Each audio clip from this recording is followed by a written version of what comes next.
Well folks, good afternoon, welcome to Ibrox Stadium. My name is Ewan, I'm going to be your guide this afternoon. I'll take you around about some of the main rooms we've got here in the middle of the main stand. Just a couple of bits of housekeeping to start the tour off. Any mobile phones, and actually put them on to silent. We're going around about the tour route today.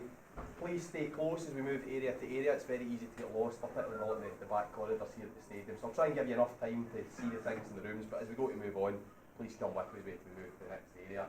There's not really any restrictions in photography. You can take pictures of everything and anything. The only thing we ask you not to do is take pictures or video record during the wee DVD that I'm about to put on. And as I say, if you've got any questions, feel free to give us a wee shout. If I don't know the answer, I'll just make something up and hope I get away with it. So we're going to start the tour off. Big announcements have been made over the last wee while, including the announcement of Friday that a new board was coming in, and as you can see from all the pictures on the internet, this was the table that was at.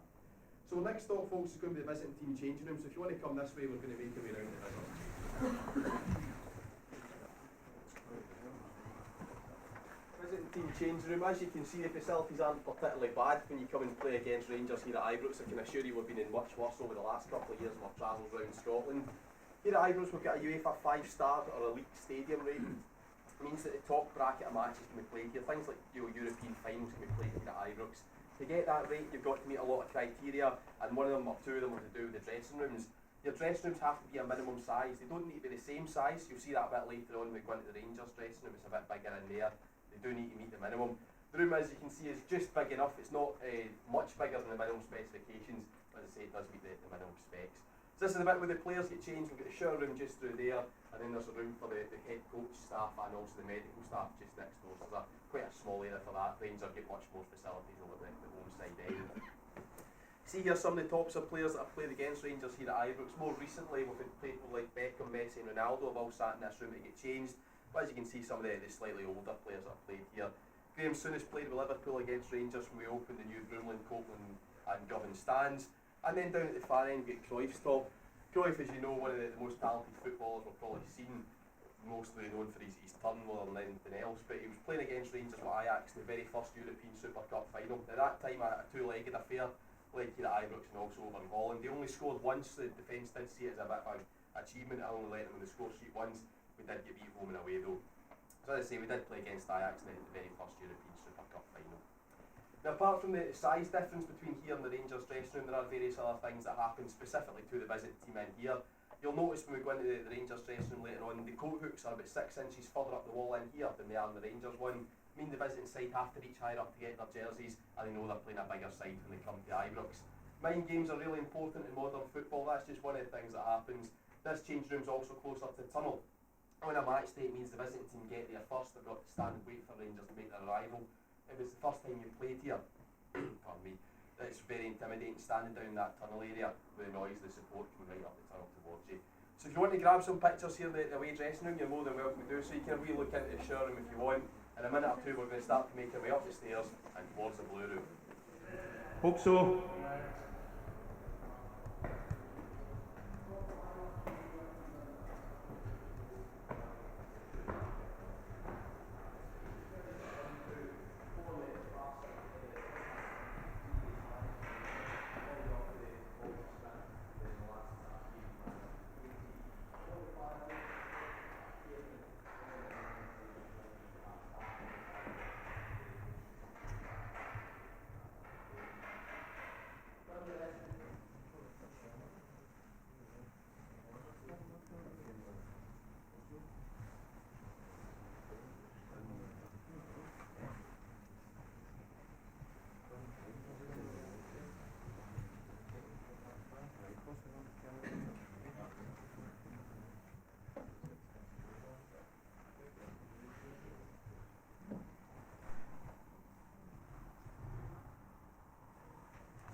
Couldn't get the date right what year they were from.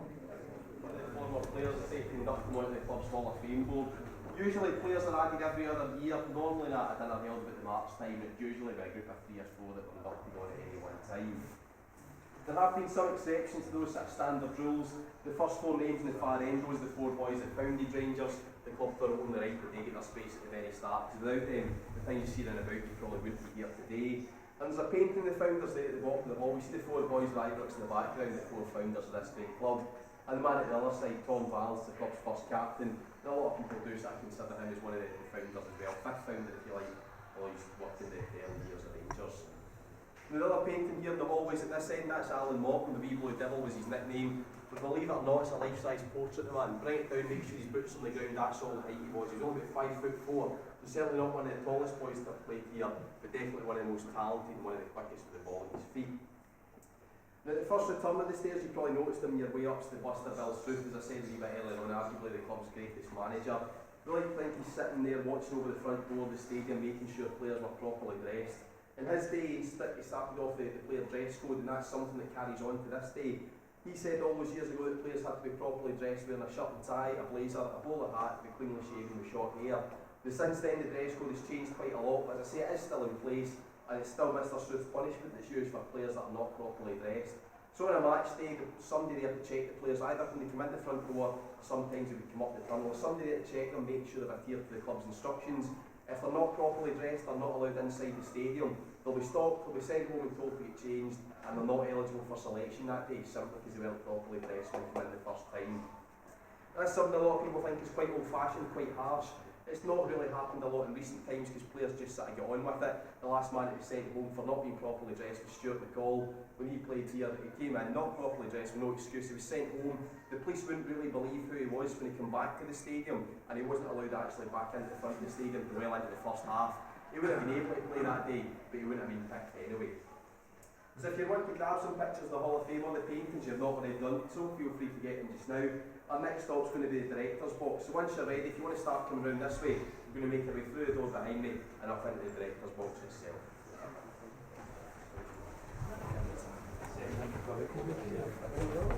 So we set them away, so they take it sent away, you get paid a great to them. No, the green was the top class, he said they know.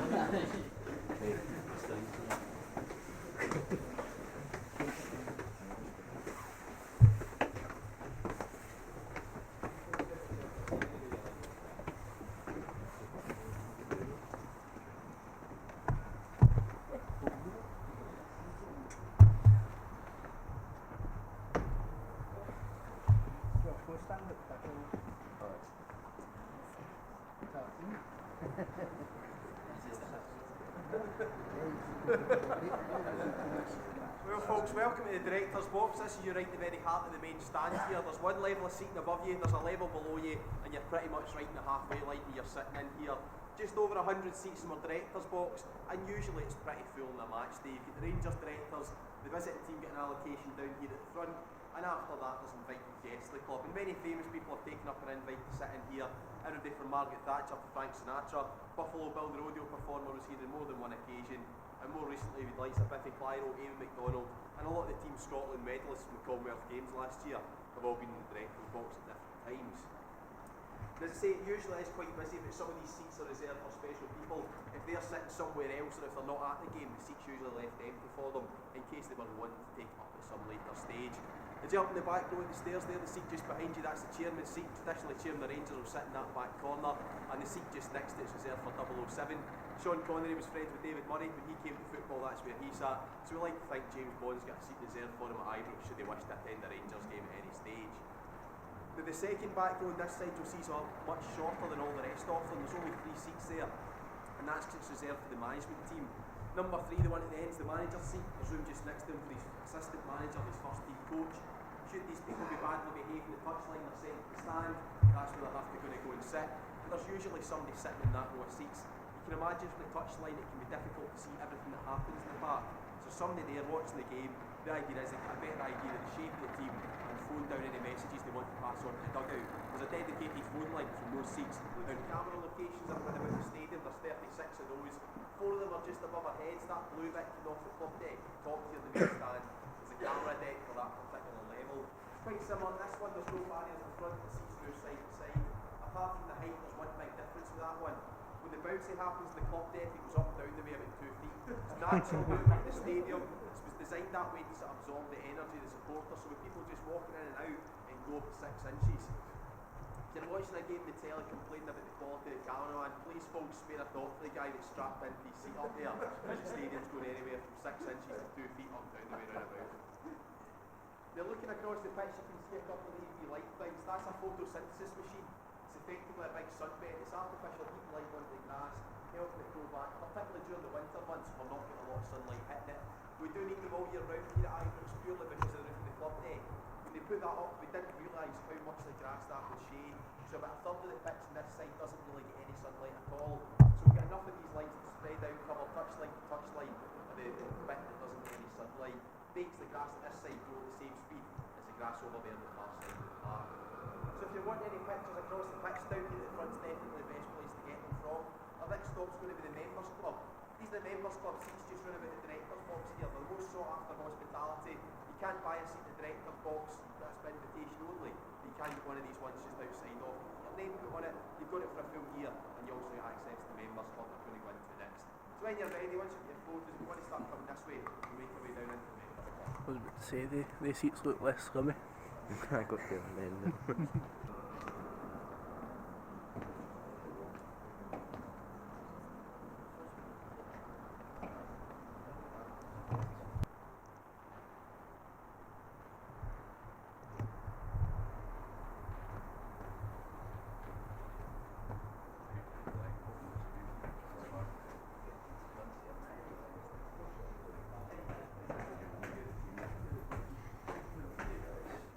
Stay to the shots and then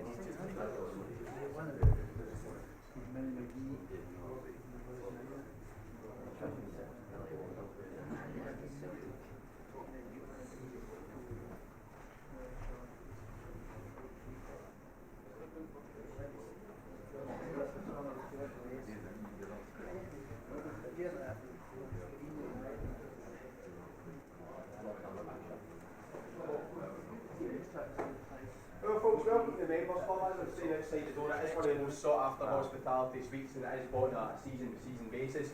Before we go any further, do we have any members with us today? No? That means we can talk about them a wee bit more, that's fine. So in the Members Club, you can come in here about an hour or so before the game takes place, during the match itself at any point, and for at least 2 hours after the game as well. So you get quite a decent length of time.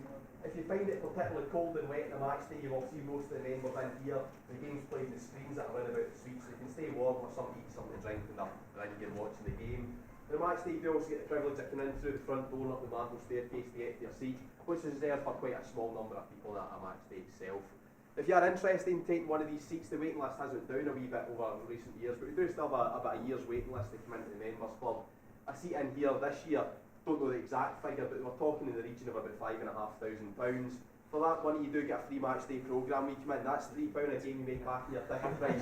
It's not all bad news when you're in here. Champagne reception at the door, free buffet and a free bar, so depending how much you eat and drink, you make the money back fairly quickly. Some members do see that as a bit of a personal challenge to make it back quicker than they did last year. Before anybody asks any sort of awkward questions, there is a price menu at the bar. That's because the room is hired out for other functions as well. That's not for the members. They get their drink free of charge from around here. To give this room its full names, the Members Club Waddle Suites. A lot of the things you see in here are to do with Willie Waddle, either as a player, manager or director. One exception is the yellow top in the corner. That belongs to former Rangers and Scotland goalkeeper Bobby Brown, one of his own Scotland goalies tops. The other three jerseys do belong to Willie Waddle himself. Dark blue of Scotland, the light blue of Rangers, and then the pink and yellow of Scotland, who will change colours of the country. That's the horse racing colours of Lord Rosebery, a big Scotland supporter. They gave the team special permission to use his jockey's colours. They were playing teams like France, Italy, and he had to use their tops. Of all the pictures you see in this room, the two most prestigious are probably just over to the right hand side in the alcove. Nearest the bar itself is Willie Waddle, one of the world's great footballers, Pelé. Unfortunately, it wasn't signing talks, it was just a meeting he had with the player in Brazil and over in Europe playing some friendly games. And just next to that is Willie Waddle being presented to the Queen and Prince Philip. You get a chance, read the inscription underneath the one with the Queen in it. You see the guy that did the introductions at that meeting, he either had a good sense of humour or supported a different team. Probably a wee bit of both, but he told a white lie about Willie Waddle, and then he refused to shake the Queen's hand at the first time of asking. So if you want to look around about the room, folks, you can grab some pics of the bits and pieces. In a minute or two, we're going to take you round to the trophy room. Distinguish between the different players and the different sides. Some bright spark then came up with the idea of wearing different coloured tops with numbers on the back of them, and the caps became sentimental value only. So they're mostly Scottish ones out here. We do have some English and some Northern Irish ones, and there are a few pretty rare Rangers caps that were given out for a short time to players that achieved something particularly special when they were playing with Rangers. So you will see a couple of the Rangers caps that you won't really see anywhere else. International caps you might see in various other venues, but I'd say the Rangers caps are pretty unique to Ibrox. So if you want to come this way, we'll make our way round to the trophy room.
give you a bit of a run through some of the bits and pieces we've got. Obviously we can't talk through everything we've got in the trophy room, but we'll give you a sort of run through of the oversight of different bits and pieces.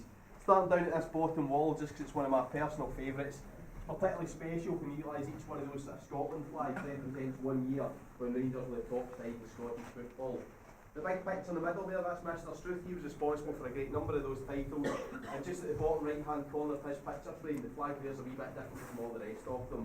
That's got gold on it instead of white, and it was presented to Rangers for winning the league for the 50th time. At that time, a world first, there's only one other team to reach that milestone, and that's Linfield over Northern Ireland. They're catching up on us a wee bit. They've got 51 league titles or 51 Irish leagues. So they are catching, as I say, but we've still got the world record of 54 domestic titles.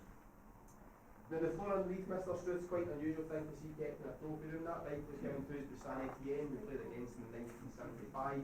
It just so happened at that time their owner also owned the Towns Bike Factory, and that was the gift that he chose to give us when we played against them. You maybe know it's tradition for the two teams to swap gifts when they play in European football, or sort of one-off cup competitions, things like that. Most teams will give you maybe a vase or a bit of silverware, other teams will give you slightly more unique gifts, one example being the bike from San Etienne. Now in the wall facing me there's a complete set of Walter Smith's 9 in a row medals, along with pictures of each of the different teams that won each of those different leagues. The cabinet just in front of it is the Champions League cabinet, fairly self-explanatory. All those gifts came from the Champions League tournament. And then coming to this side, we'll get the other European cabinet, as we lovingly call it. See gifts from the Champions League, from UEFA Cup, from European friendlies, and there are various exceptions to rule in here as well. The bottom of this case there's a golden boot, and that belongs to Chris Boyd. Chris got that for becoming the SPL's all-time top goal scorer. Just at the end of 2009, he scored 5 goals in the one match. That took him past Henrik Larsson's record. And at the next game, he was presented the golden boot to mark his achievement, as I say, become the top goal scorer in the league's history. And then coming up to this end of the case, something that's more Scottish football in history rather than Rangers football in history. We see the Scotland top that Jim Baxter wore on the occasion of Scotland becoming the unofficial champions of the world. In 1967, we beat England in Wembley. He did the keepy-uppies in the halfway line, and that is the top that he wore on that occasion. It's something that is very, very special, not only to Rangers but also to the whole of Scottish football in history. Now coming up to the other side of me, folks, is the testimonial and centenary cabinet. So that's got gifts from Rangers' 100th birthday and from to and from players when they play in their testimonial matches, but again, various exceptions to the rule in this case as well. Down at this bottom end, you'll see a couple of small trophies that are busted the Rangers shirt, and that's the trophies that players get when they're inducted into the Hall of Fame here at Ibrox. And between them, you see the Sam English Rose Bowl, made to commemorate Sam English, one of the club's great strikers. He scored 44 goals in 35 league games, more than one a match in the 1931-32 season. It's the best return we've had from any striker in the league. Made to commemorate, as I say, so there's 44 silver balls in there, one for each of the goals that he scored. It does double up as a trophy though. It's presented every year at the Player of the Year Awards. The top goal scorer at the club is presented the Sam English Rose Bowl. And because his picture taken with it, it comes back here and it's another wee trophy to take home for his personal collection. Now the big set of medals towards the middle of this case, those belong to Richard Gough. It's almost a complete set of his medals. You might notice that there's one missing from the bottom row, and that's because it's an FA Cup runners-up medal. It had absolutely nothing to do with Rangers. He won it when he was playing with Tottenham Hotspur. We only had it because we had his full set. When Tottenham opened up their museum and they asked him for a bit of memorabilia, he decided to take this medal from here and hand it in down south. It makes more sense for it to be down there. But as I say, it is almost a complete set of all these medals. And at the top end of this case, there's another golden boot, and that one belongs to Ali McCoist. It's one of his two for being Europe's top goal scorer, with the other one being kept at the National Museum of Football at Hampden Stadium. Now, as we move across to the other side of the room, that's the real trophy cabinet here in the trophy room. The one right in the very middle with the red, white and blue ribbons on it is the League One, the old Division 2 title that Rangers picked up at the end of last season. And then coming down to the right hand side as I'm looking at it is the European Cup Winners' Cup from 1972. The very end of this case, looking sort of down the room towards the right hand side, you'll see the SFA Youth Cup. Highlights that this room isn't just for the first team. Any youth teams can get their trophies put in the trophy room at Ibrox, but you do tend to find that many of the youth teams keep their trophies at Murray Park. It's easier for the teams to see them there, get their friends or family in to see them, but if they want, they can get their trophies displayed here in the trophy room within the main stand at Ibrox. Now, one of the most special trophies you'll see in there, in fact the oldest trophy you'll see in this trophy room, is a small goblet just next to the number 9. The number 9 was for 9 in a row, and you'll see a small goblet just to the right hand side of that. That was won by Moses McNeil. When he entered the Gaelic Sports half-mile race, he put his running team as Rangers Football Club. When he won the race in a roundabout sort of way, that was the first trophy that Rangers had ever won, a few years before he then on to win the Glasgow Charity Cup. So who was to know was to go from that very first trophy to become, as I say, one of the most successful sporting institutions in the world. Now if we move up towards the top end of the room, We've got a lot of European gifts again in the top couple of cases, mostly Bazzies at this side of the room. Over on that side, a lot of glassware and crystal, quite a typical gift to get from top to play against in Europe. I think the most impressive thing you'll see in this case is the view of Walter Smith, you can see looking down the room. That 3D picture of Walter was given to him by the Orlando Rangers supporters club and the occasion of him retired to the club for the second time. They say it is a 3D picture, if you look at it from the different sides, you do still see the 3D picture of Walter. They say that's why I think he's the most impressive. And just round the corner is an image of Bill Foot. So arguably, the top two biggest managers sit together here in this cabinet, even if it's only itself. No, the other side again, a lot of lads in there, mostly ceramics. There's one that's not, and it's the black vase at the top end. That's a lump of gold given to the Capinucci, quite a big mining area in Poland. He polished it and engraved it, hollowed it out, and used it to play against the European football. Probably the most treasure gift you'll see in this case is the wee cup. It's a three-handled cup next to the certificate of light of the frame. That was given to us as Francis Joseph, the chairman of Stoke. He gave Rangers as a thank you present for playing the benefit match for all this Galway disaster. He was the man that got those cups made. There was only 30 of them made, then they broke the mould. And we're not entirely sure how many are left in existence. We know that Bangor was one. There's one at Hampden, there's one at Chelsea, there's one at St George's Park in English, there's one at Ibrox, there's one at the National Museum in London. I don't know really who the main thing, isn't it? Cabinet outside of those 5 places. The same was given to the chairman of Stoke. It did come with conditions from him. He said that Rangers had to use their cup. Every year it's first home game, the new year, the top back, take the cup, each place is empty. The unit can drink it and help it in the other. As far as we know, we're the only ones still to carry out those instructions. So the first game, the cup's taken from here, it's not in next door. It's not the first game. The directors are saying the means going to help the match, they've been in the game of football, then they pass the cup down the line. So it's important to it makes it easier for the last one to the next guy. The ball in this case, you'll see a wee soldier, and that was given to us by 4-5 Command of the Royal Marines. Then just about 11 years ago, there was 40 soldiers from 4-5 in the pitch here at Ibrox at half time. He'd just come back from Afghanistan, he'd been at Murray Park the day before, and he was invited here to give the supporters a chance to welcome them home and thank them for what they've been doing overseas. They were the first group in recent years to be here, but since then, it's been various members of the Army, Navy and Air Force have been at various different matches, and most recently the Armed Forces Day celebrations, and also the Remembrance Day, various members serving and ex-servicemen from the Ibrox regular occasion. We do maintain close ties with the Army, Navy and the Air Force. The last thing I'm going to point out, folks, is a wee letter over there in the corner. It's got a blue border in about it. And the story behind that was a young boy broke his leg playing football. He lay in hospital and asked his dad to come and see Rangers play. But at that time it was the Terracing. He couldn't come with his leg in plaster and stand for 90 minutes. So his dad thought, I went off to the club for the last to sit him down the cinder track at the side of the pitch. The manager, Scott Simon, wrote back personally, which was quite unusual at the time, saying the police couldn't let him in case he was hit with a ball. He didn't know that when that wee boy grew up, he would become involved with football at quite a high level. He'd actually come to Ibrox on more than one occasion. That wee boy's name was Walter Smith. When he came as assistant and then manager for the first time, he put his life up here in the trophy room, and that's where it's stayed ever since. So if you want to have a look around about the room, folks, you can grab some pictures of some of the bits and pieces you've not yet seen. In a few minutes, we're going to go down the stairs and make our way along to the Rangers changing room.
Aye, okay, it's above that.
Boo! Beaten again. Boo, boo, boo. Right, Taylor.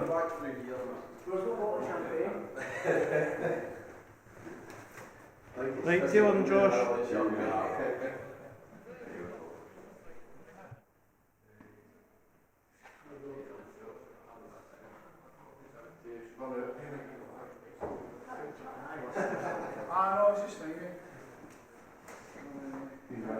Ibrox, when we come back, is we champions. I think somebody spoke to the height Tuesday night.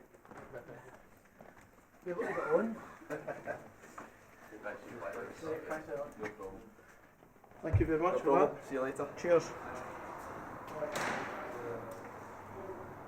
Thanks very much. Good night.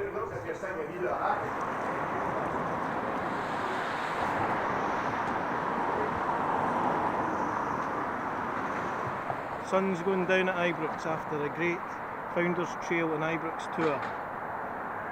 And hopefully, under the auspice of Dave King, we will be back.